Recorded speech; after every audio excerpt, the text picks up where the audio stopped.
Olá, pessoas, tudo bem? Sejam bem-vindos a mais uma semana de videoaulas. A gente vai, nessa aula, estudar Química A. A gente vai finalizar a apostila 2 para Química A. E nas próximas duas aulas de hoje, a gente vai finalizar a Química B para a apostila 2 e a gente vai finalizar a Química C da apostila 2. Amanhã, as aulas da Química D e E serão já na apostila 3. Tá, então a gente vai ter agora as últimas três aulas da apostila 2, fecharemos ela, e a gente vai começar a apostila 3 já amanhã, beleza? Bom, o que a gente estava estudando na Química A nas últimas aulas, o que a gente vai estudar agora? A gente estava estudando tabela periódica, lembra? A gente viu uma aula introdutória com a história da tabela periódica, com uma geral sobre os elementos químicos, quantos são, quantos períodos existem na tabela periódica, quantos grupos existem na tabela periódica, quais são os nomes dos principais grupos, o que são elementos representativos, o que são elementos de transição, o que são os elementos de transição interna, qual que era a associação entre a configuração eletrônica, se terminava em S, se terminava em S1 ou S2, se terminava em P1, P2, P3, P4, P5, P6, se terminava de D1 até D10, se terminava de F1 até F14, o que isso ia influenciar na localização do elemento químico na tabela periódica. A gente viu que tinha regiões da tabela para finalizar com subnível S, regiões para finalizar com subnível D, regiões que finalizavam com subnível P e regiões que finalizavam com subnível F, lá dos de transição interna, né? Aí a gente viu também a questão da camada de valência, que influenciava em qual que era o período, né, que se encontrava o elemento químico, da localização dele. Aí na última aula a gente viu a classificação de metais, não metais, semimetais e gases nobres. Um pouco da ideia ali de modelo do octeto, para dizer se eles tinham mais facilidade de perder ou ganhar elétrons. E esse é o resumo das duas últimas aulas. Agora a gente vai ver o que? A gente tem uma duplinha de aulas, que é a aula 8, que é essa daqui, a aula 8 da Química A, dessa apostila, e a primeira da próxima apostila, que é a aula 9, elas são sobre propriedades periódicas. Não são exatamente sobre os elementos químicos, mas são algumas propriedades, que eu já vou explicar qual é o conceito de propriedade periódica. Qual é o conceito de propriedade periódica? A propriedade periódica é o quê? Bem, aqui é a aula 8, propriedades periódicas número 1. A propriedade periódica, uma propriedade periódica é o quê? O que configura ela como uma propriedade periódica? Primeiro, propriedade, pra gente agora nessas aulas, vai ser algo que a gente possa medir. Alguma coisa que a gente possa comparar. Eu tenho dois elementos químicos, eu quero compará-los em relação a alguma coisa. Isso é uma propriedade que a gente está comparando. Agora, comparar em relação ao quê? A gente pode comparar em relação ao número atômico, em relação à massa, que são coisas que a gente já estudou. Agora, tem outras propriedades que inclusive serão o conteúdo dessa aula aqui, que a gente vai ter que lidar. Tá? E são bem importantes e vão explicar muita coisa pra gente mais pra frente. Eu vou voltar nessa aula várias vezes, daqui um mês, por exemplo, daqui 2 meses, eu vou estar falando desse assunto ainda um pouco, né? Um pouco aqui, um pouco ali, lembrando esses conceitos. Tá? Bem, trouxe dois gráficos aqui para diferenciar o conteúdo dessa aula de algo que não é conteúdo dessa aula. Essa aula trata de propriedades periódicas. E esse periódico quer dizer o quê? Esse periódico é o mesmo sentido de periódico da dízima periódica na matemática. Por exemplo, 1,3333. Ela tem essa repetição, esse comportamento repetitivo, esse pedaço, esse período que é repetido toda vez ali nessa dízima. No caso, 1,333, o que repete é o 3. Né? Se fosse 2,414141, o 41 seria o período de repetição. Né? No caso aqui, a propriedade periódica ela tem uma característica de repetição. Como assim? Bom, a gente vai... deixa eu abrir aqui, porque eu só tenho essa tabela periódica dessa página, mas vocês provavelmente têm aquela destacada, né? Tipo, plastificada, bonitinha. Dê uma olhada nela aí, acompanhe, né? Ou abram alguma no Google, você que sabe. Desde que seja uma atualizada, né? De poucos anos pra cá, que tem até o 118 lá, o elemento químico organessono. Bom, como é que a gente vai ler essa tabela periódica aqui para essas propriedades? A gente sempre vai comparar as propriedades com o número atômico dos elementos químicos. Sempre vai comparar com o número atômico dos elementos químicos, porque é isso que organiza eles na tabela periódica. O número atômico dos elementos químicos está crescendo de que maneira na tabela periódica? Ó, número atômico 1, 2, 3, 4, 5, 6, 7, 8, 9, 10, 11, 12, 13, 14, 15, 16, 17, 18, 19, 20, 21, 22 até o 118 lá embaixo, né? Então a tabela periódica ela é lida, a moto passando, barulhento. A tabela periódica ela é lida de que maneira? Ela é lida como se fosse um texto num caderno, né? Você lê até o final da página, volta. Lê até o final da página, volta. até o final da linha, né? Lê até o final da linha, volta. Lê até o final da linha, volta. Lê até o final da linha, volta. A gente está fazendo isso também, então vai ser 1, 2, 3, 4, 5 até o 10. Aí até o 18. E aí vai, né, aumentando até o 118 lá embaixo. Então todas as propriedades que a gente vai estudar, elas são relativas a essa ordem. Tipo 1, 2, 3, 4, 5, 6, 7, 8, 9, 10. Então a gente vai se acostumar a ler a tabela periódica dessa forma, ok? A ordem para se ler a tabela periódica é do 1 até o 118, ou seja, 1, 2, 3, 4, 5 até o 8, até o 10, 11, 12, 13, 14 até o 18 e por aí vai. Tá nessa ordem de linhas, tá? Dos períodos. Cada período tem que ser lido até o final e a gente vai completando um período, começando outro. Completando um período, começando outro. Tá nessa ordem como se fosse um texto. As linhas, né, de um texto. Bom, aí nessa leitura da tabela periódica a gente pode ter dois comportamentos para uma propriedade. Ela pode se comportar dessa maneira, em que ela sobe, desce, máximo, mínimo, máximo, mínimo, máximo, mínimo, que ela tem um comportamento repetitivo de subida e descida, né? Ou ela pode se comportar assim, uma propriedade que nessa leitura sempre esteja aumentando. Eu vou dar um exemplo de cada. Essa aqui é mais fácil, é mais intuitiva por enquanto. Essa propriedade aqui, ela está sempre aumentando. Ela podia ser a representação de qual propriedade dos elementos químicos? Por exemplo, a massa deles. A massa, você vai vendo aqui, o número atômico 1, 2, 3, 4, 5 até o 10, tá? Até o 18. A massa ela sempre está aumentando. Se está aumentando o número atômico, está aumentando a massa também. Então, o gráfico de massa, né, de como é que seria a massa no eixo Y pelo número atômico, crescendo aqui para a direita, como é que seria esse gráfico? Seria um gráfico crescente. Por quê? Porque sempre que se aumenta o número atômico, a massa vai normalmente aumentando junto. Então, esse aqui seria um gráfico meio esboçado de como é que seria a massa, né, nessa leitura. O número atômico 1, 2, 3, 4, 5, a massa está aumentando com essa leitura. Agora, existem propriedades como raio atômico, energia de ionização, afinidade eletrônica, eletronegatividade, entre outras, que elas não têm esse comportamento de subida sempre.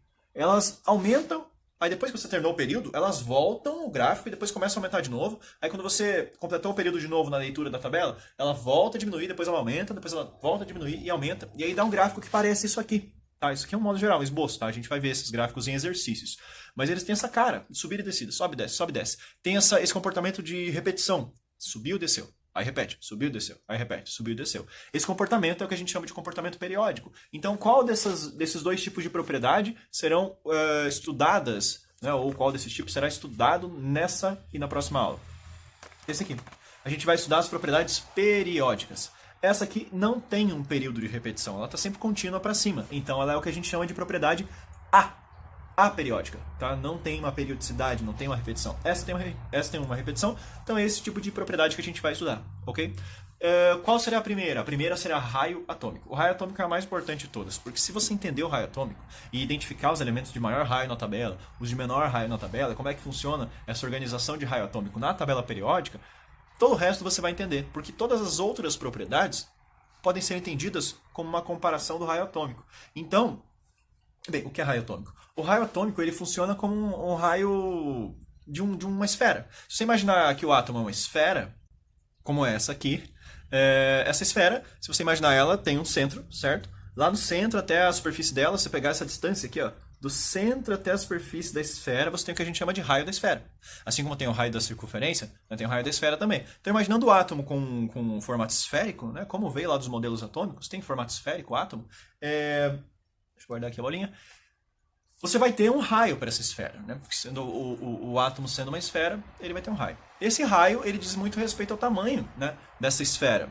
Se a gente for comparar essa esfera aqui com essa outra esfera, a esfera maior, que é essa dessa mão, ela tem um raio maior, né? A distância do centro dela até a superfície é maior. Então o raio ele diz respeito muito em relação ao tamanho do átomo.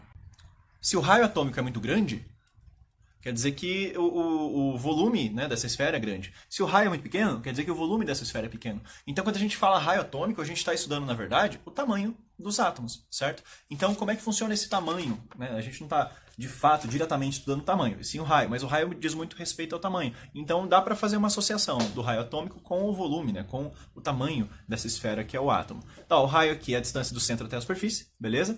E como é que funciona essa distribuição de maior raio, menor raio na tabela periódica? Isso é muitíssimo importante, mesmo. Bom, eu tenho aqui um esboço de tabela periódica. Nesse esboço de tabela periódica, a gente percebe o seguinte, eu coloquei aqui dois extremos. O frâncio, aqui embaixo, né, que é o último da família 1A, grupo 1, e o hélio lá em cima, que é o primeiro do grupo 18, tá, dos gases nobres. que eles têm de mais, esses dois elementos? Bem, um deles é o maior elemento químico e o outro é o menor elemento químico. E aí a gente tem uma tendência geral na tabela periódica, que é qual? Pensa assim, na tabela periódica, quanto mais para baixo você está indo, cada período desses não representa que você tem uma camada de elétrons a mais. Hélio e hidrogênio e hélio, eles têm uma camada só. Aqui, ó, do lítio até o neônio são 2 camadas. Aqui 3, 4, 5, até 7 camadas, né? Então, quanto mais para baixo na tabela periódica, maior o número de camadas de elétrons que tem nesse elemento químico. Então, o que você acha? Quanto mais camadas tem o elemento, não vai ficar maior a sua eletrosfera? E aí eu te digo uma coisa. Tem duas partes principais num átomo que a gente estudou até agora. Tem a eletrosfera, que é a parte de fora, e tem o núcleo lá dentro, né, onde tem prótons e nêutrons. Qual desses dois espaços que é o maior? Eletrosfera ou núcleo? Lembra que pelo experimento do Rutherford, lá com a lâmina de ouro e o polônio, né, com as partículas alfa incidindo lá e tal, aquele experimento que foi feito para o seu modelo atômico, já tinha essa ideia de que o núcleo, na verdade, ele é uma coisa infimamente pequena. O núcleo, a parte de dentro, onde tem prótons e nêutrons, ela é ridiculamente pequena. Ela é 10 mil vezes menor que o resto do átomo. Então, meio que ela não importa muito pro tamanho. O que vai importar pro tamanho do átomo? E essa é uma sacada muito boa. O que importa pro tamanho do átomo? É o núcleo ou a eletrosfera? A eletrosfera. Então, ela é gigantesca. A eletrosfera é gigante. O átomo é praticamente só eletrosfera. Tem um pontinho no meio que é o núcleo, que quase que não tem volume, né? Tem bastante massa, praticamente toda a massa está concentrada no núcleo, porém de tamanho ele é muito pequeno. Então, a gente está se importando para o raio atômico não do tamanho do núcleo, então não importa com o tamanho do núcleo, estamos importando com o tamanho da eletrosfera. Então, como os elétrons vão estar distribuídos, é isso que vai importar para o tamanho do raio atômico. Tá? Então, assim, quanto mais camadas de elétron tiver aqui para baixo, o que você acha que vai acontecer com o raio atômico? Vai aumentar ou vai diminuir? Quanto mais você desce na tabela periódica, mais camadas, então ele está cada vez ficando maior. Então os elementos químicos de baixo são maiores que os de cima. Isso já é bom você saber. O raio atômico, ele aumenta para baixo. Então se você tem o grupo aqui, grupo 1, quanto mais para baixo no grupo 1, maior vai ser o elemento químico. Os gases nobres, quanto mais para baixo no grupo dos gases nobres, maior será o raio atômico, maior será o elemento químico. Então os elementos químicos mais para baixo são os maiores, os mais para cima são os menores, ok? Legal. Agora, é para direita ou para esquerda que aumenta? Será que os caras aqui mais próximos dos gases nobres são maiores? Ou será que os caras aqui perto dos metais alcalinos são maiores? Como é que funciona esse tamanho direita e esquerda? Né? A gente já sabe que para baixo são os maiores. Agora, direita e esquerda, para onde que aumenta? Né? Tem alguma característica geral de os caras da direita serem maiores? Ou os da esquerda serem maiores? Tem. Como é que a gente estuda isso? E aí eu vou pedir que você abra um pouco a sua mente para além do senso comum, porque é muito fácil você achar exatamente o contrário do que eu vou dizer. O que está acontecendo num período? Vamos pegar um período aqui do potássio, se você está acompanhando pela tabela periódica, aqui. Tem uma no vídeo, espero que você esteja enxergando, do potássio aqui até o criptônio. Ó. Do potássio, do quarto período até o criptônio aqui, quarto período inteiro, todos esses elementos químicos. Bem, essa ordem aqui do potássio, cálcio e tal, até chegar lá no criptônio, esse quarto período inteiro, o que está acontecendo de um elemento para o outro? O potássio, ele tem número atômico 19, certo? Potássio tem número atômico 19. Cálcio tem número atômico 20. Aí número atômico 21, 22, 23, 24, 25, 26, 27, 28, 29, até você chegar aqui, ó, no criptônio, número atômico 36. Então o que está acontecendo? Está aumentando o número atômico. E o número atômico era o que mesmo? O número atômico ele é o número de prótons, certo? Então o número de prótons está cada vez maior. Quanto mais prótons, mais prótons, mais prótons, mais prótons. Beleza. Isso vai fazer aumentar o tamanho do átomo ou diminuir o tamanho do átomo? Será que quanto mais prótons o átomo aumenta ou diminui? Bem, eu te disse há pouco que o que vai contar mesmo para o tamanho do átomo é a sua eletrosfera, certo? Então a gente já viu que quanto mais camadas, maior o tamanho, maior o raio. Só que a eletrosfera é feita de elétrons, certo? Os elétrons estão ao redor do núcleo ali fazendo o seu movimento, né, em órbitas e tal, pelo modelo lá do Rutherford e do Bohr, né? Você tem o átomo fazendo movimentos circulares ao redor ali do núcleo. E o núcleo puxa esses elétrons para o centro. É como se fosse uma atração gravitacional da Terra e do Sol, por exemplo. Mas é dos prótons e dos elétrons. Então os prótons estão atraindo os elétrons que estão fazendo órbita ao redor do núcleo. Certo? Então pensa assim, se o núcleo puxar muito esses elétrons, os elétrons vão cada vez se aproximando mais e encostando mais nesse núcleo. Então se o núcleo puxar muito forte, os elétrons eles vão acabar ficando cada vez mais próximos, e essa eletrosfera, que tem um tamanho, vai ficar cada vez menor, porque ela vai sendo puxada para o centro. No centro tem alguém puxando os elétrons, que é o núcleo. Então, quanto mais o núcleo puxa os elétrons para o centro, mais a eletrosfera encolhe. E aí o tamanho do átomo fica menor. Então, pensa assim. Todos esses elementos químicos aqui do quarto período, eu estou pegando o quarto período só porque eu acabei de escolher, tá? Podia ser qualquer um deles. Mas aqui no quarto período, do potássio até o criptônio, o que está acontecendo é todos eles têm 4 camadas. No quarto período, 4 camadas de elétrons. Mas esses caras para a direita, eles têm cada vez mais prótons, mais prótons, mais prótons, mais prótons, mais prótons, mais prótons, mais prótons. O número atômico está aumentando cada vez mais. Então, quanto mais prótons esses elementos têm, mais esse núcleo atrai a eletrosfera. Maior vai ser a carga nuclear. Esse é um termo, carga nuclear. Quer dizer o quê? Quer dizer a carga positiva que os prótons têm dentro do núcleo, tá? Carga nuclear. Ou essa atração que o núcleo faz com os elétrons é chamada atração nuclear. Então, quanto maior esse número de prótons ali para a direita, você vai tendo uma carga nuclear muito mais positiva, porque tem muito mais prótons, né? Do potássio com 19 até o criptônio com 36, é um monte de prótons a mais. E o mesmo número de camadas, ou seja, 4 camadas ali de elétrons. Então, o mesmo número de camadas, mas bastante prótons puxando, atraindo esses elétrons para o centro, essas camadas vão acabar encolhendo. Então, os elementos químicos aqui para a direita, eles vão encolhendo cada vez mais, até chegar no criptônio, que é o menor dessa fileira. Então, quer dizer que quanto mais prótons tem, menor vai ficando? Sim. Por quê? Porque os prótons atraem os elétrons e aí o tamanho da eletrosfera diminui bastante. Tá? Então, quanto mais para a direita, menor. Então, quer dizer, por isso que eu pedi para você deixar o senso comum de lado, né? Porque o normal é pensar, quanto mais prótons, aumenta, né? O próton ocupa espaço. Mas é que eu te falei, o próton ele quase não ocupa espaço, porque tanto faz o tamanho do núcleo, porque o núcleo nem conta para o tamanho total, né, do átomo. O que importa mesmo é a eletrosfera. Então, quanto mais para a direita, maior vai sendo a carga nuclear. Assim, maior a carga que o núcleo tem de cargas positivas, né? E acaba encolhendo para a direita. Ou seja, os maiores elementos químicos estão em que lado da tabela periódica? Lado esquerdo. Louco, né? Então, assim, quanto mais para baixo, quanto mais para o lado esquerdo da tabela periódica, maior é o elemento químico. De modo geral, essa é a tendência. Então, desses elementos químicos todos, quanto mais para a esquerda, quanto mais para baixo, maior. Ou seja, hélio e frâncio. Qual que é a relação deles? Frâncio é o maior elemento químico, porque ele está mais para baixo, ou seja, tem mais camadas, e ele não tem tanta atração nuclear para essa camada. Já que o hélio tem uma camada de elétrons só, ele é muito pequeno, e entre hidrogênio e hélio, o hélio é ainda menor que o hidrogênio, porque ele tem 2 prótons. 2 prótons puxando essa única camada deles, ele fica cada vez menor. Então o menor elemento químico que tem aqui é o hélio, e o maior é o frâncio. Então o frâncio é o maior, o hélio é o menor. Então sempre quando você for comparar, no mesmo grupo, quanto mais para baixo, maior. No mesmo período, quanto mais para a esquerda, maior. Beleza? Não se esqueça disso, é muito importante para a gente entender a próxima propriedade que virá, que é a energia de ionização, ok? Só antes disso, alguns detalhes sobre raio atômico. Quais? Primeiro, como é que compara lá raio atômico com raio iônico? Você pegar lá o carbono neutro, ele tem um tamanho. Agora, se eu arrancar um elétron do carbono, ele vira o C+, né? O cátion aqui, um cátion C+. Se eu arranquei um elétron do carbono, ele ficou maior ou menor? Lembra, o que dá o tamanho do átomo é a eletrosfera. Então, se eu arranquei um elétron, ele ficou com um elétron a menos. Mas o número de prótons lá dentro do núcleo continua igual. Então, pensa assim, os prótons estão puxando os elétrons, certo? Eles puxam os elétrons. Cada elétron sente essa atração que os prótons estão fazendo nele. Então, se eu arranquei um elétron, o número de prótons continuando o mesmo, eles conseguem puxar com mais força o resto, porque tem um elétron a menos para se preocupar. Então, essa carga nuclear efetiva, que é a carga que cada elétron sente, ela vai aumentar quando eu arrancar o elétron. Eu arranquei o elétron, a eletrosfera ficou menor e os prótons conseguem puxar ela mais forte agora que ela está menor. Então, quando eu arranco o elétron, a carga nuclear efetiva, sentida pelos elétrons, os outros que sobraram, os que eu não tirei, vai ser maior e eles vão acabar encolhendo bastante. Então, sempre quando você tem um cátion, o cátion é sempre menor que o átomo que deu origem a ele.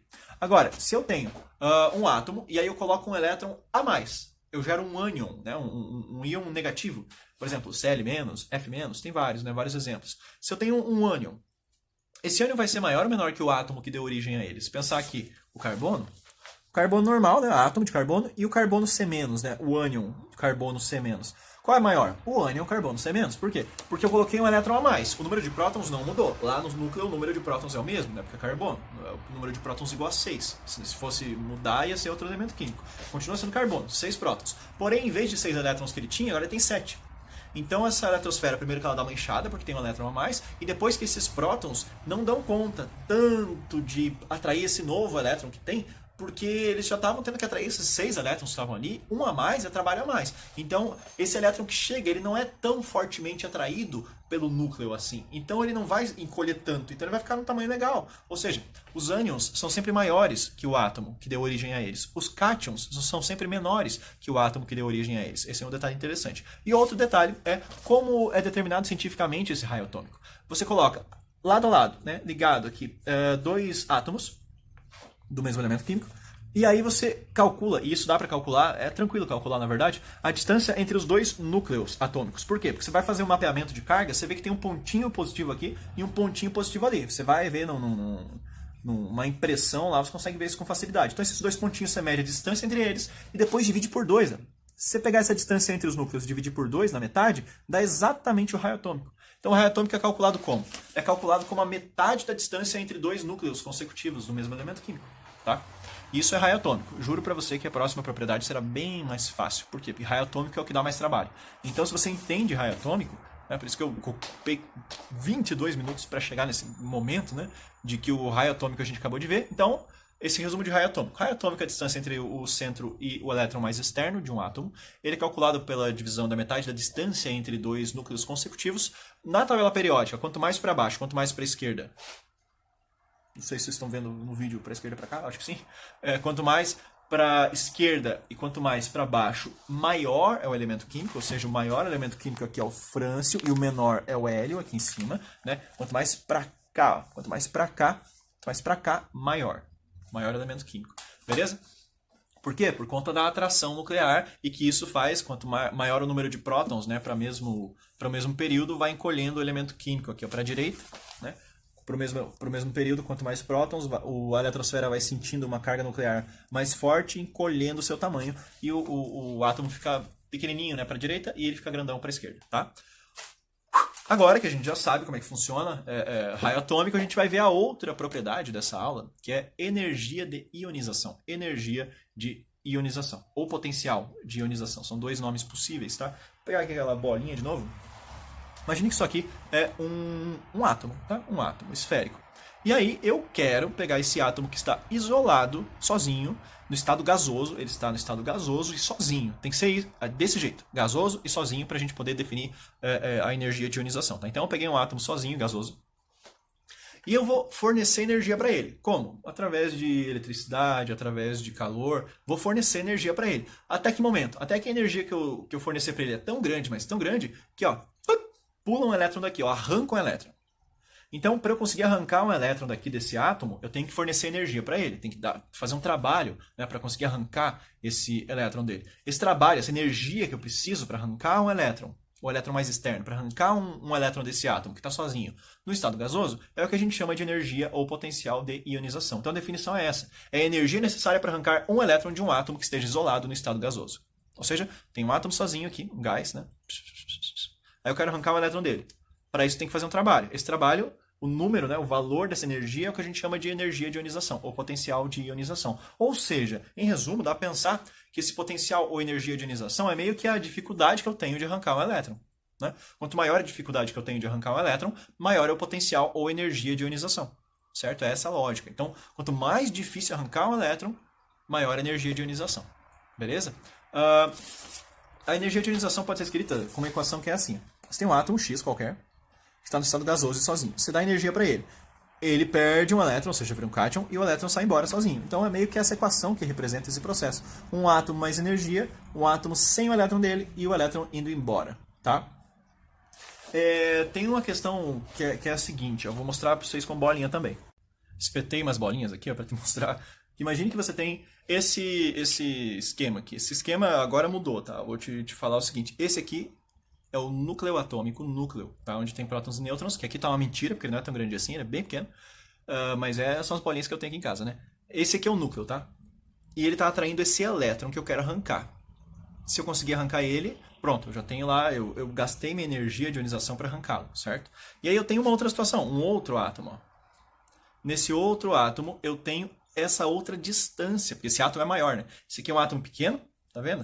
Aqui é um átomo pequeno. Esse aqui é um átomo grandão, que o elétron está bem longe do núcleo, né, fazendo seu movimento bem longe. Esse átomo é grande. E esse átomo é pequenininho, que o elétron está fazendo um movimento menor. Então, desses dois átomos, o átomo pequeno ou o átomo grande, qual deles eu consigo arrancar o elétron mais fácil? Esse é um bom questionamento. Se eu conseguir responder isso com facilidade, pronto, você já entendeu a energia de ionização. Porque assim, quanto mais difícil for de arrancar o elétron, seja nesse caso ou nesse, maior será a energia de ionização. Então, o que faz o elétron ficar orbitando ao redor do núcleo? Não é a atração que ele sente pelo núcleo? Sim. Então, quanto maior for a atração que ele sente pelo núcleo, mais difícil vai ser arrancar esse elétron. Como é que eu meço essa atração que ele sente pelo núcleo? Eu não sei se vocês já viram isso em física. Provavelmente. Lei de Coulomb. F igual a K, Q1, Q2 sobre D ao quadrado.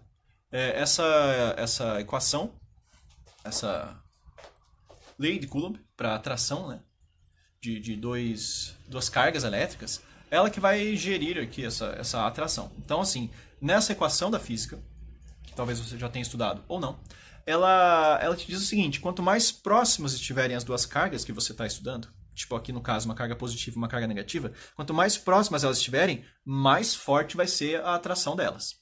Então, esse caso aqui, ó, que está mais longe, porque o átomo é maior, é um átomo grandão nesse caso, um átomo grande para arrancar esse elétron dele aqui, ó, como ele tem uma distância bem grandona, a força não é tão grande que puxa ele. Então, qual que você acha que vai ser mais fácil de arrancar o elétron? Do átomo grande ou do átomo pequeno? Do átomo grande é mais fácil, porque esse elétron está tão longe do núcleo que para puxar ele daqui não é tão difícil. Agora, para os átomos menores, pequenos, a atração dele com o núcleo é muito grande. Por quê? Porque o átomo tem um espaço menor, né? Então a eletrosfera reduzida, o elétron já está muito próximo do núcleo. Então é difícil arrancar ele quando ele é pequeno. E quando o átomo for grande, é mais fácil. Então vamos pegar os dois extremos da tabela periódica para comparar. O frâncio aqui embaixo, né, o maior elemento químico, e o hélio lá em cima, o menor elemento químico. Qual dos dois vai ser o mais fácil de arrancar elétrons? O frâncio é o mais fácil de arrancar elétrons. Qual que é o mais difícil de arrancar elétrons? O hélio é o mais difícil de arrancar elétrons. Isso quer dizer que na tabela periódica, os menores elementos químicos são aqueles com maior potencial de ionização, ou seja, mais difícil de arrancar elétron. Aqueles maiores elementos químicos são os que têm o menor potencial de ionização, são aqueles que é mais fácil arrancar os elétrons. Então, a gente tem essa relação aqui na tabela periódica. Para onde está aumentando a energia ou potencial de ionização, que é essa dificuldade de arrancar elétrons? Para direita e para cima. De modo geral, os elementos mais à direita e mais para cima da tabela periódica são aqueles que têm a maior dificuldade de perder elétrons. Tá? Enquanto aqueles que estão mais à esquerda e mais para baixo são os que têm mais facilidade de perder o elétron. Ok. Então, quanto maior o raio atômico, menor a atração dos elétrons mais externos pelo núcleo, ou seja, menor o potencial de ionização, é inversamente proporcional. E quanto menor for o tamanho, os átomos pequenos, quanto menor for o tamanho, maior será a energia de ionização, maior a dificuldade de arrancar elétrons. Então, é só você pensar, o que você sabe do raio atômico é só você inverter a tendência e você saberá do potencial de ionização. E mais uma coisa, quando você arranca... não vou usar bolinhas dessa vez. Quando você arranca o primeiro elétron, você fala, arrancou um elétron, pronto, você já deu energia suficiente, arrancou um elétron. Se quiser arrancar mais um, será que vai ser mais fácil ou mais difícil? O segundo elétron que você quiser tirar do mesmo átomo será muito mais difícil. Por quê? Porque se você já arrancou o elétron, o átomo ficou pequeno. Lembra que quando você arranca o elétron, o cátion é menor do que o átomo que existia antes? Então, quando você arranca o elétron, ele diminui. Para arrancar o segundo elétron, esse segundo elétron já está muito mais próximo do núcleo que estava o primeiro que você tirou. Então vai ser mais difícil arrancar ele. Ou seja, a energia de ionização do segundo elétron é muito maior. E você já tirou o segundo, quer tirar o terceiro, é muito pior, porque o átomo já está... Que agora é um cátion, né? O cátion aqui já está muito pequeno. Para você arrancar esse terceiro elétron é ridiculamente pior. Então, quanto maior o número de elétrons que você vai tirando ou tentando tirar, maior vai ser a energia de ionização. Então, a primeira energia de ionização, que a gente chama de arrancar o primeiro elétron, é menor que a segunda, que é menor que a terceira, que é menor que a quarta, e vai aumentando cada vez mais. Ok? Bem, visto essa parte teórica, vamos para exercícios agora. Bem, vamos resolver exercícios dessa aula. E aí eu selecionei a princípio 3 deles. Se der mais tempo, a gente faz mais, tá? O exercício primeiro que eu quero fazer é 8.8. Eu não anotei nada aqui, só deixei um espaço para marcar a alternativa, porque ele é puramente teórico, né? Então vamos ler aqui, da UDESC 8.8, página 26, aula 8, Química A. Está escrito assim: a ciência usa o recurso de modelos para explicar os fenômenos observados. Em muitas situações, o modelo de Dalton para o átomo é suficiente para entender alguns fenômenos, mas a razão da periodicidade das propriedades físicas e químicas na tabela periódica só foi possível a partir do modelo de Bohr. Com relação às propriedades na tabela periódica atual, pode-se afirmar que, letra A, para cada coluna na tabela periódica, de acordo com o modelo de Bohr, os elétrons começam a preencher um novo nível de energia. Não. Lembra, na tabela periódica, os níveis são os períodos. Então tem o primeiro nível, que está no primeiro período, segundo nível, terceiro, quarto, quinto, sexto e sétimo. Então não são as colunas. Quando ele fala coluna, ele quer dizer vertical. Colunas são, cada uma delas, um novo nível? Não. Períodos, né? Aqui, ó, linhas horizontais. A cada nova linha, cada novo período é uma nova camada, um novo nível de elétrons que vai sendo preenchido até o sétimo, que é o último que a gente tem até hoje. Então não são as colunas que dão novos níveis, e sim as linhas horizontais. Ok? Então está errada. Você risca ali a palavra coluna. Para cada coluna, risca coluna. Aí você já conserta um pouco essa frase. Beleza? É isso que está errado. Então, letra B. A primeira energia de ionização corresponde ao elétron mais fortemente ligado ao núcleo. Bem, o que é a primeira energia de ionização? Energia de ionização é a energia para arrancar um elétron, certo? Primeira energia para arrancar o elétron mais externo, inclusive, né? O que está mais para fora, o mais fácil. A primeira energia de ionização é aquela para arrancar o elétron mais difícil? Qual que é o elétron mais difícil? Aquele lá da camada mais interna, que está colado no núcleo. Aquele é mais difícil. Qual que a gente tira na energia de ionização? O mais fácil, que é aquele que está por fora, na camada mais externa, na camada de valência. Então, a definição teórica já da energia de ionização te diz que você vai arrancar primeiro o elétron mais externo e não o mais interno. Não o mais difícil, sim o mais fácil. Né? Então, a energia de ionização é aquela para você arrancar o elétron mais fácil de tirar, que é o mais externo. Então está escrito ali, a primeira energia de ionização corresponde ao elétron mais fortemente ligado? Não, ao menos fortemente ligado. Então risque mais que está errado. Letra C. Ao longo de um período, o raio atômico diminui. Portanto, a energia de ionização também diminui. Vamos ver. No período, na tabela periódica, o raio atômico diminui, certo? Certo. Lá que a gente viu o exemplo. Do potássio até o criptônio estava diminuindo. Do hidrogênio para o hélio diminui. Do lítio até o neônio diminui. Então, sempre para a direita vai diminuindo no período. Ok? Isso quer dizer que a energia de ionização também diminui?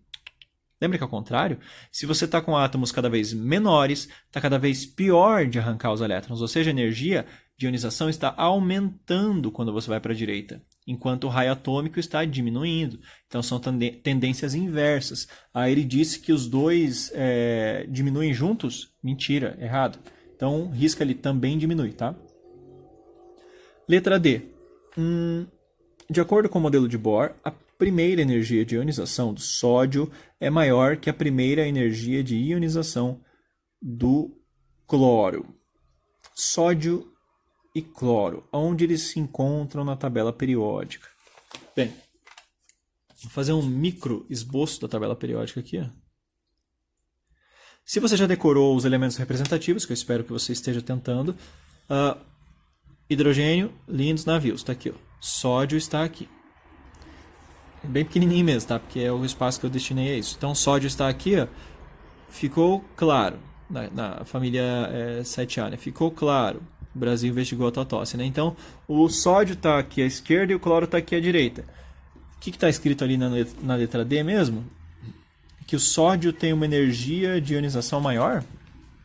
Ó, o sódio tem um tamanho e o cloro tem outro. Qual que é o maior? o sódio é maior, porque ele está mais para a esquerda, lembra? Quanto mais para a direita, mais encolhe o tamanho. Então o cloro é o menor dos dois. Ele não tem, então, a maior dificuldade de arrancar elétrons para cá. É só você pensar, para a direita e para cima, na tabela periódica, maiores energias de ionização. Então, quem que tem a maior energia de ionização, sódio ou cloro? O cloro tem a maior. Então, está errado quando ele diz que o sódio tem a maior. Só pode ser a letra E, né? Senão a gente errou alguma coisa. Letra E. A variação das energias de ionização observadas ao longo da tabela periódica está relacionada às distâncias dos elétrons ao núcleo. Tá certo relacionar uma coisa com a outra? Falar que a energia de ionização tem a ver com a distância que o elétron está do núcleo? Super tem a ver, né? Porque como ela depende da facilidade ou dificuldade de se arrancar um elétron, quanto mais longe o elétron está do núcleo, ou seja, quanto maior o átomo, menor é a energia de ionização. Quanto menor o átomo, ou seja, mais próximo o elétron está do núcleo, pior para arrancar, maior a energia de ionização. Então sim, a letra E está correta. Vamos fazer aqui o 8.12. Cadê? Aqui. Caraca, ó, eu vou fazer o seguinte, para a gente não ocupar meia hora só lendo esse texto, eu vou te falar. Não serve para nada. Não serve para nada esse texto da 8.12. Então, vou ignorar ele. Só porque eu já li e sei que não serve para nada. Se fosse um vestibular, você leria, né? Porque senão é louco de ficar pulando o texto na prova. Mas eu vou pular ele porque eu já li e vi que ele não serve para absolutamente nada. O que vai servir para a gente vai ser só o último parágrafozinho ali. Dentre os... da 8.12, tá? 8.12. Dentre os elementos presentes no aço, com exceção do ferro, aquele que apresenta no estado fundamental somente 3 níveis de energia e maior raio atômico é o... Qual desses tem 3 níveis de energia e o maior raio atômico? Como descobrir? Bem, se ele te desse uma tabela periódica, você ia lá e consultava. Se ele não te deu uma tabela periódica, você tem que tirar da sua memória. Então eu vou fazer aqui um esboço da tabela periódica.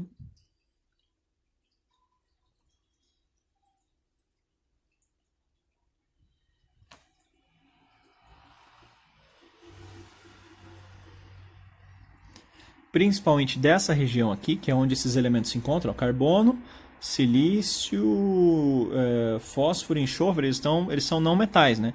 Ah, professor, tem que ficar decorando quem que é metal, quem que não é metal, ó. Cara, faça o seguinte, pegue uma tabela periódica, imprima e coloca no seu quarto, na parede, pra você ficar olhando todo dia, ficar vendo quem que é quem, onde é que os caras estão, decorando macete. É super importante que você tenha familiaridade com a tabela periódica, porque ela é essencial para o estudo da química, né? Senão você vai ficar meio que sem armas, né, nesse tipo de questão numa prova. Então eu vou fazer o seguinte, eu vou puxar aqui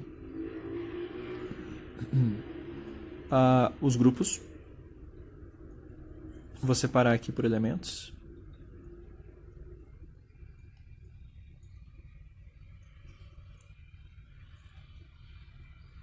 Aqui eu estou te dando a dica. Decore os elementos químicos dos elementos representativos, né, que são essa parte e essa parte aqui.